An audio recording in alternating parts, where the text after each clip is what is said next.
આજે આવવાના છે ગોલાધરથી ફરી પાછા પાપા અને એમની જોડે ફર્નિચરના કારીગર એટલે કે રાજુભાઈ જે આપણે ફર્નિચર કરે છે એ જ, કેમ કે આપણે થોડું ઘણું હજી કરાવવાનું બાકી છે કે નવું કરવાનું છે એવું કંઈક છે. તો બધા મિત્રોને રામ રામ સીતારામ, જય શ્રી કૃષ્ણ, જય માતાજી, જય ગોપાલ, જય ઠાકરધણી, જય જલારામ, જય જિનેન્દ્ર, જય સ્વામિનારાયણ મહાદેવ, હર હર હર મહાદેવ. કેમ છો? મોજમાં? તો વાંધો નહીં, અમે પણ એકદમ બિલકુલ જોરદાર જમાવટ વાળી મોજમાં છીએ. તો આજે સવારના પોરમાં હું તમારા બધા લોકો માટે લઈ આવ્યો છું અંતાક્ષરી. સાંભળીને થોડુંક પેલું થયું ને કે કેવી રીતે રમવું, ચલો એ પણ હું હવે તમને બતાવી દઉં કે કેવી રીતે આપણે અંતાક્ષરી રમવાની છે ને એ. ભાઈ સીટીયુ બંધ કરો. ગુડ મોર્નિંગ, જય શ્રી કૃષ્ણ. મોર્નિંગ ને જય શ્રી કૃષ્ણ. તો આ હવારમાં તમારી સીટીયુ ને હે ને થોડીક શાંત રાખતા જાઓ. તો પછી ટિફિન નહીં બને. હા તો કાંઈ નહીં, ના બને તો તો કઈ વાંધો નહીં, તો પહેલા કીધું તો ના બનાવત ને. એવું છે, હા કાંઈ વાંધો નહીં. ચલો તો હવે આપણે ફટાફટ અંતાક્ષરી કેવી રીતે રમવું છે ને એ હું તમને જણાવી દઉં. તો આ જે વિડીયો અત્યારે તમે જુઓ છો એની નીચે કમેન્ટ બોક્સ છે. એ કમેન્ટ બોક્સમાં તમારે કોઈ પણ શબ્દ લખવાનો છે. એટલે કે આ વિડીયો જે દિવસે આવે છે એ દિવસનો વાર, એનો જે પહેલો અક્ષર હોય ને ત્યાંથી આપણે શરૂ કરશું.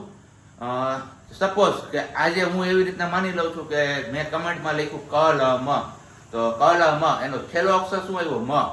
તો એ કલમ અક્ષર છે ને જે કમેન્ટ એના રિપ્લાયમાં મ ઉપરથી અક્ષર જે આવતું હોય ને એ તમારે લખવાનું છે. પછી મ વાળો અક્ષર જે અક્ષરથી પૂરું થતું હોય ને એના રિપ્લાયમાં લખવાનું. પણ જો નવી કમેન્ટ કોઈ કરશે તો એ નવી કોમેન્ટમાં પાછું ત્યાંથી સ્ટાર્ટ કરવાનું છે. એટલે કે કેમ પેલામાં મ ઉપરથી સ્ટાર્ટ કર્યું હતું તો ત્યાંથી પાછું નીચે બીજો જે શબ્દ આવે ને એનો જે છેલ્લો અક્ષર હોય ને ત્યાંથી શરૂ કરવાનું છે. ચલો તો થઈ ગયા રેડી. આપણે નવું થાવ લઈ આવ્યા છે યુટ્યુબ ઉપર, મજા આવી જશે અને ગુજરાતી શબ્દકોશ પણ આપણો વધશે એવું હું માનું છું. તો ફટાફટ તમે બધા લોકો જેટલા વિડીયો જોવો છો ને કમેન્ટ કરવા માંડો. રિપ્લાયમાં આગળ ને આગળ વધતા જાવ. જોઈએ છીએ કે આપણે ક્યાં સુધી પહોંચી શકીએ છીએ. શું કેવું છે તારું આ બાબતે? કાંઈ નહીં, બસ એકદમ મસ્ત. કેમ છે બાકી આઈડિયા? બહુ જોરદાર. આવા આઈડિયા મને રાતે જ આવે હુતા. ઈ વાત સાચી, તો તમારે રોજ રાતે વહેલું સુઈ જવાનું. હવારમાં નાસ્તામાં શિરામણમાં શું હોય? ચા રોટલી હોય, ચા ભાખરી હોય, ચા થેપલા હોય કે પછી બટાકા પૌવા કે એવું કંઈક હોય. પણ અમારે છે ને ઘરમાં ઊંધું છે. હવે તમે જોયું ને અડદિયા બની ગયા છે આપણા ઘરમાં. તો અહીંયા અડદિયાનો નાસ્તો હાલે છે, જોઈ લ્યો. આ થાયડી અડદિયા ખાઈ જાય હવારમાં અને પછી કહે છે કે હવે ભૂખ લાગે છે. ભૂખ જ લાગે ને અડદિયામાં થોડું પેટ ભરે. ભૂખ ન લાગે. મારા પપ્પાને એમ વર્ષો થયા કરતા ને ગૌઢિયાની કહેવત હતી શિયાળામાં અડદિયું બનાવવાનું એટલે હવારમાં ખવાય નેણા કોઠે. એટલે તાકાત આવે ઘરવાળાને મારવા. ઈ ગણ કરે, ઈ ઘરવાળાને મારવા, જી કામ કરવા, જી કયો ઈ તમે. પણ આ હારું અને સાચું કહેજો, સવારના પરમાં અડદિયું નાસ્તામાં કેને ભાવે. ચલો વાગી ગયા છે 9:05 અને આપણે બધું કામ કરીને ફ્રી થઈ ગયા ને વળગી ગઈ છું રસોઈમાં. કેમ કે આજે આવવાના છે ગોલાધરથી ફરી પાછા પાપા અને એમની જોડે ફર્નિચરના કારીગર એટલે કે રાજુભાઈ જે આપણે ફર્નિચર કરે છે એ જ, કેમ કે આપણે થોડું ઘણું હજી કરાવવાનું બાકી છે કે નવું કરવાનું છે એવું કંઈક છે. એટલા માટે તો અહીંયા રસોઈની તૈયારી થઈ ગઈ છે. આંબલી ઉકાળીને રાખી દીધી છે, ખજૂર અને આંબલી. ભાત મૂકી દીધા છે અને દાળ મૂકી દીધી. દાળ બની ગઈ છે. હવે દાળનો વઘાર કરવાનો છે, ભાતમાં વિસલ મારવાની છે અને આંબલીની ચટણી બનાવવાની છે. બાકી બધી બપોરે બનશે ભજીયા અને ચટણી. અને સ્વીટમાં આપણે રેડીમેડ લાવ્યા છીએ, તમને બપોરે બતાવીશ.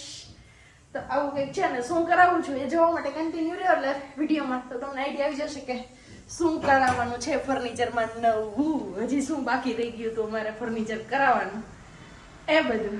ચલો હવે આગળ મળીએ. પેલા હું અત્યારે ફટાફટ મશીન થઈ ગયું છે તો કપડાં નાખી દઉં અને મારી રસોઈ કરી લઉં. ચલો પપ્પાએ બધાએ તો જમી લીધું. અત્યારે મને યાદ આવ્યું વિડીયો શૂટ કરતા ભૂલાઈ ગયું. તો મારી બેન આવ્યો તો મારી બેનને કહું તું જરા કેમેરો પકડીને વિડીયો શૂટ કરતા હું ભજીયા બનાવી લઉં. હવે બને છે ગરમા ગરમ ભજીયા મારા ને માહી માટે.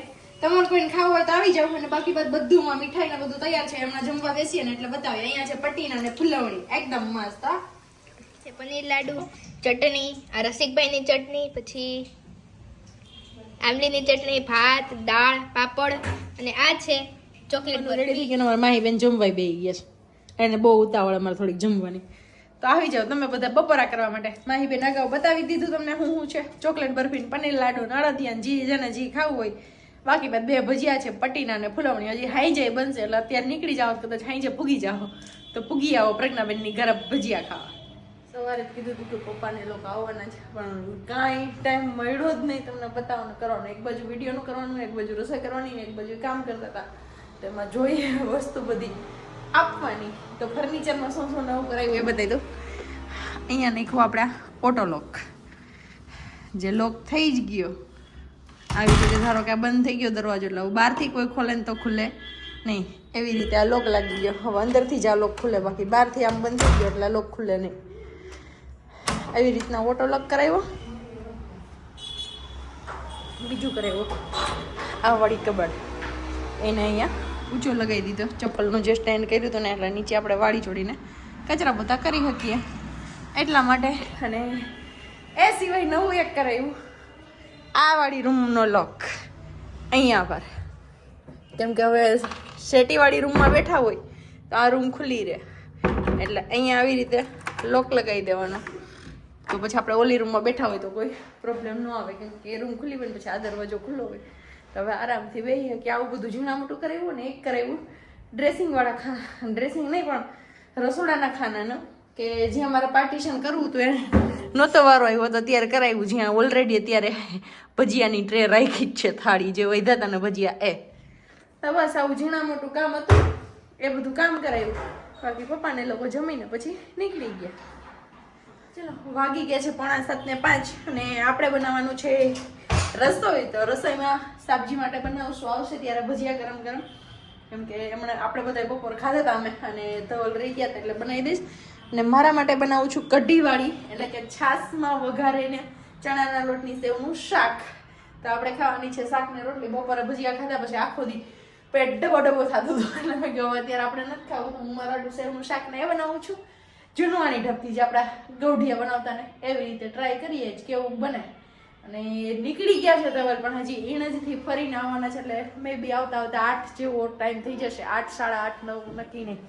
ચલો મળીએ પછી. આપણું સેવનું શાક ગામડિયા ટાઈપનું રેડી છે, એકદમ બનીને મસ્ત કઢીવાળું. કોનું શાક આ ફેવરિટ છે એ ફટાફટ કમેન્ટ કરીને કમેન્ટ બોક્સમાં નીચે જણાવો.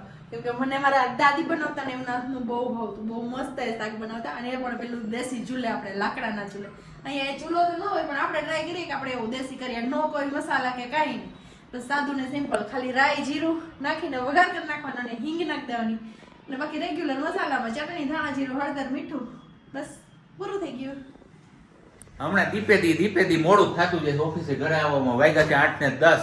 તો એક્ઝેક્ટ આપણે 12 કલાક કે ઘરે પાછા આવ્યો છે, કારણ કે સવારે પણ આ જ ટાઈમે આપણે ઓફિસે ગયા હતા આજે અને એ જ ટાઈમે પાછા ઘરે આવ્યો. ઘરે આવ્યા તો અહીંયા ગરમા ગરમ બને છે આપણા માટે ભજીયા. જો કે બપોરે ઓલરેડી આ લોકોએ ખાઈ લીધા છે તો આપણા માટે બનાવવાના છે. પણ થોડાક જ બનાવજે, પણ મસ્ત બનાવજે, એકદમ જારીવાળા પોતા રૂ જેવા. બપોરે તો મસ્ત થયા હતા, બધાય વખાણ કર્યા ખાધા એમ. અને અડદિયા એવા બન્યા હો. કોણ વખાણ કર્યા? હવે હું કરું વખાણ? તમે ખુદ વખાણ? હા, હું ખુદ વખાણ કરું છું. આજ તો ઓફિસમાં કોઈ નો કીધા? ઓફિસમાં વખાણ કરવા વાળા કોઈ હાજર નહોતા. તમારે પૂરું ખાઈ નહીં હો અડદિયા? ખાધા એમ તો બધા એ ખાધા. તો પણ અમારા મેન જે હોય ને સાહેબ આપડા રાજુભાઈ, એ નહોતા. કાંઈ વાંધો નહીં, રાજુભાઈ માટે પાછા. એટલે રાજુભાઈ શું કહે ખબર? એ કે હું નહોતો ને તેથી તમે લઈ આવ્યા. પણ એવું નથી ભાઈ, તમે નહોતા તો હું શું કરું? કાલે બનાવવાની વિડીયો જોયા ત્યારે કે તો વિડીયો જોયા પહેલા આપણે પાછા મોકલી દેવું સોમવારે મંગળવારે. એવું છે, કઈ વાંધો નહીં. ચલો ગરમા ગરમ ભજીયા પાર્ટી થઈ જાય આજ તો. અને આજ તો રાતે હે ને મોડા સુધી જાગવાનો પ્લાનિંગ છે. હવે જોઈએ છે કેટલા વાગે છે, પછી મળશું આપણે આગળ. હવે ખાઈ પી લઈએ પેલા, ભૂખા ભજન ન થાય. હું